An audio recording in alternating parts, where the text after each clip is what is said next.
Ranking Member. I really appreciate your allowing me to sit in on this committee. This is not my subcommittee.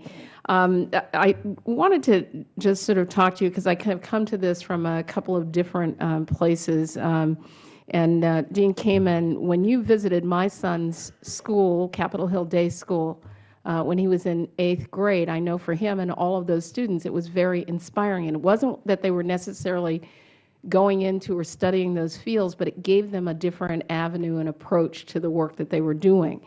I was a student. When I was a student, I had a great aptitude for science and math, did all of the higher order sciences and maths, and I wouldn't say I was discouraged from going into those fields at higher ed, but I was not actively encouraged, and as a result, I didn't.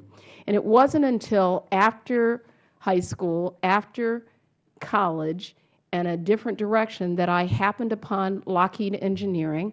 I got a job there. I ended up first doing, analysis and writing and software testing and then development, that I discovered that, in fact, I did have a very practical aptitude.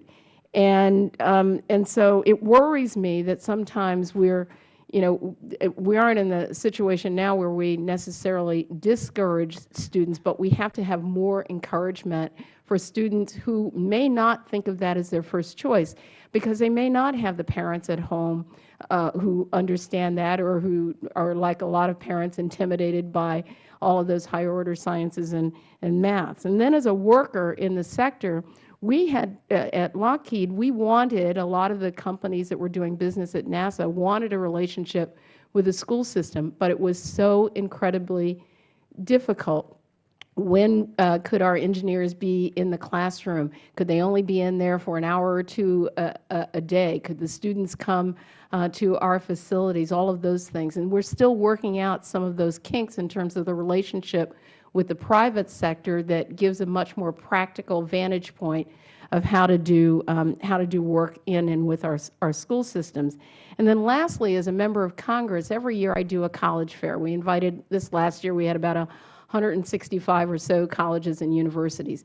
And a focus of that is we bring in employers as well to do demonstration projects around STEM fields. We actually had a computer coding project that was run by one of our local companies, and each one of them participating because it helps for students to say, where is it that I'm going? What's the direction I'm proceeding in?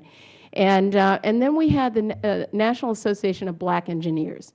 And so for the first time, my district is majority African American, that these African American students who were going to the college fair could actually see engineers who looked like them, who were doing projects with them, so that they could see a direction they were going in. And so I just share that with you because I don't think it is one thing or another thing. And I think sometimes the Federal Government has to set a floor, but it can't be the be-all and end-all. And in our next panel, we're going to hear from two students who come from counties that I represent, in a state where we've said we can't just have one science or technology school. We have to have that kind of learning taking place in all of our schools. And it's a real transformation from the time that I was at Lockheed and out at Goddard to where we are now.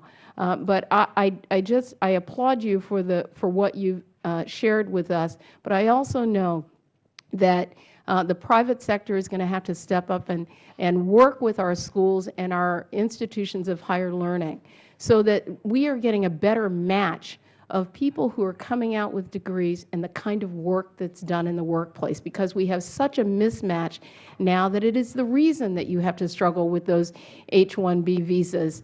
And God love those people who are coming into our companies, but it's because we have a terrific mismatch between the students we're producing, the skills that they have, and the workforce needs, and we have to marry those up. And I close my comments because I really came here for our second panel, but I applaud what you do, and I hope, Mr. Chairman and the Ranking Member, that in Congress we can see across the aisle to begin to get this right from a policy perspective in the Congress, and I thank you for being here. To the Ranking Member, and again, I really do appreciate your enabling me to sit in today.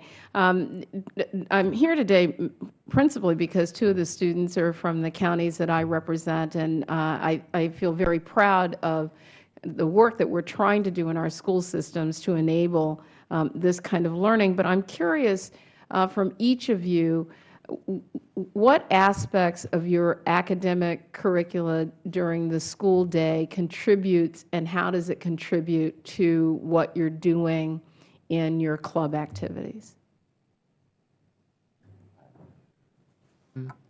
Well, I think that definitely that's, I mean, it's a STEM activity at heart, right? And I think that definitely my physics curriculum, everything I do in chemistry, all these different things are definitely have helped me in understanding what goes on. I think that,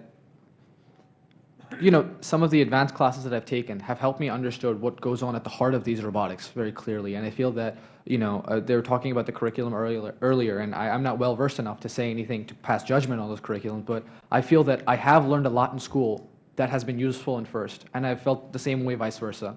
So, the subject matter is a subject matter, and maybe in different schools it's being taught differently, taught worse, taught better, whatever it is.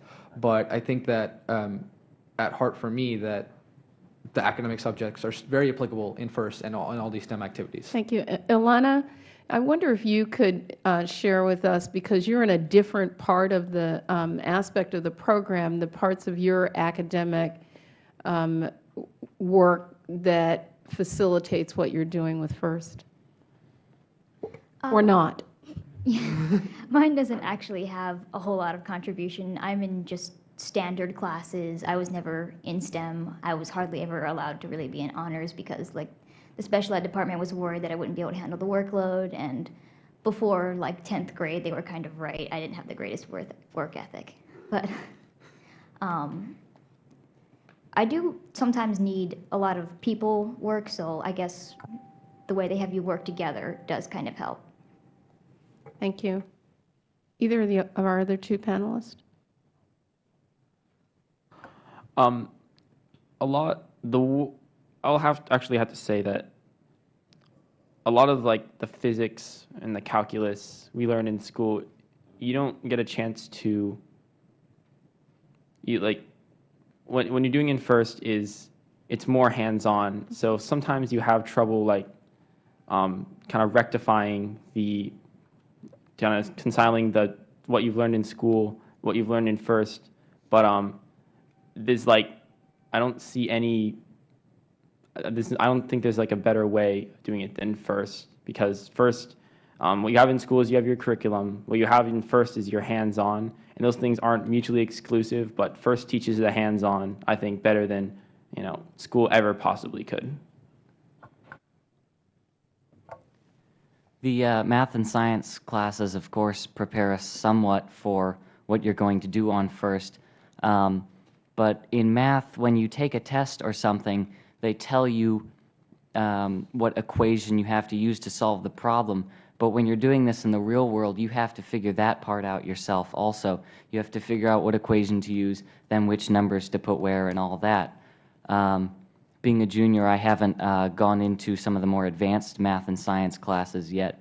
But on another note, one of the things that our team is trying to do this year is to engage some of the students from aspects outside of STEM, like the English students and the history students, because there's, of course, functions that they can do on our team.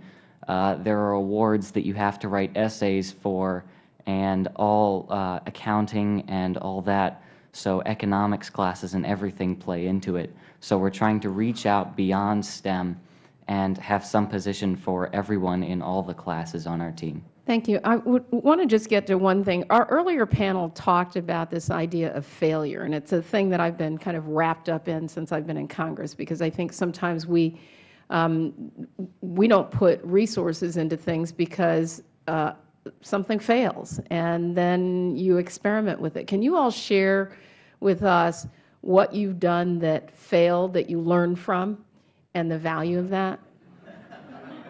I'll start on this. The first game, the competition, you are designed to fail. They give you way too many requirements with way too little time.